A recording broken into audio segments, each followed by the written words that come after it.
Hi everyone, this is Player 2, and today I'm going to cover part 2 of the 3-part series regarding digital versus physical games. In the first part, I went over some of the new types of arguments that I've been hearing regarding digital media being superior to physical media and why they are invalid. Today, however, I will focus on some of the positive aspects of digital gaming.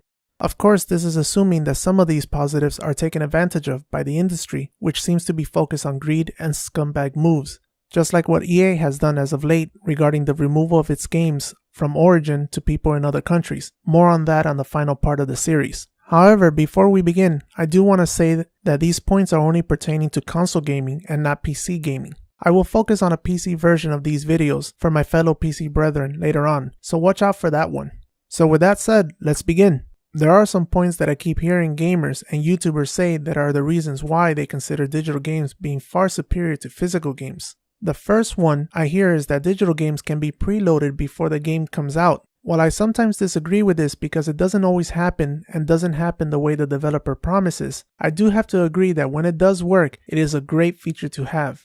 It does feel great to have your system pre-download a game before release date so that you can get going right on launch. Of course, this is assuming that it works as promised and the game isn't broken, and none of the other issues that I mentioned in part 1 of the series happens. But nevertheless, it is a great positive to have. The second pro argument that I hear is that physical copies of the games can get damaged over time, while digital games end up lasting longer. I will admit that it is true that digital games can last longer than physical games. This is in part because of the manufacturing techniques that are used in making discs that hold the games. Sometimes the publishers, developers, and console manufacturers produce cheap and inferior discs just so that they can save a penny per disc. This decision results in an inferior disc that deteriorates much faster because of the materials they use to manufacture them. This is of course on top of the fact that physical media will always deteriorate no matter what, so having these cheap and inferior discs only make the problem even more apparent as time goes by. And because of this provides an opening for digital games to outlast physical games. So essentially, if your hard drive doesn't fail, and there is an option to re-download the game if it gets corrupt, and for free, then yes, you are absolutely correct in that digital games will outlast physical games. The third positive point I hear is that sometimes you can get games that are never released in physical format or released in your region.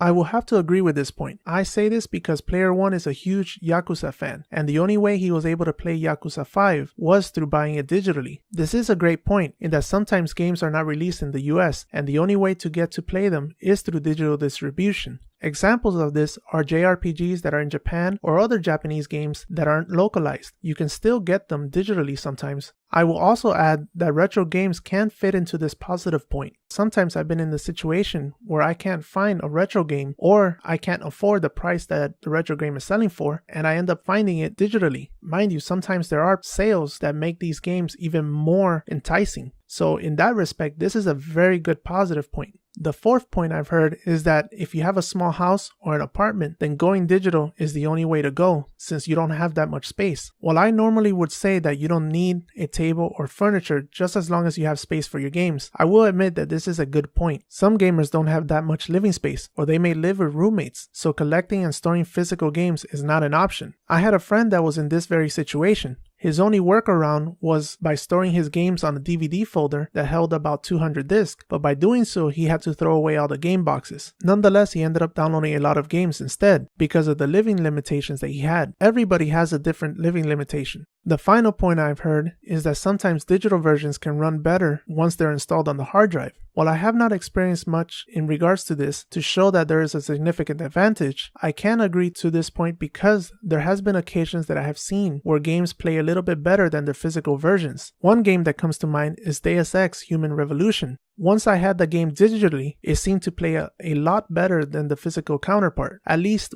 in the loading screens. Anyway, these are some of the positive points that I've been hearing regarding digital games being superior to physical games. Do you agree with these points that some of the gamers and YouTubers have said? Let me know on the comment section below. And if you have any points of your own, please let me know as well. I may be able to address them in part 3 of the series. So stay tuned for the final episode of the digital versus physical series, because in part 3, I will give you the last points I have heard, the overall verdict, and my final opinion on the matter. With that said, this is Player 2, and as always, thanks for watching.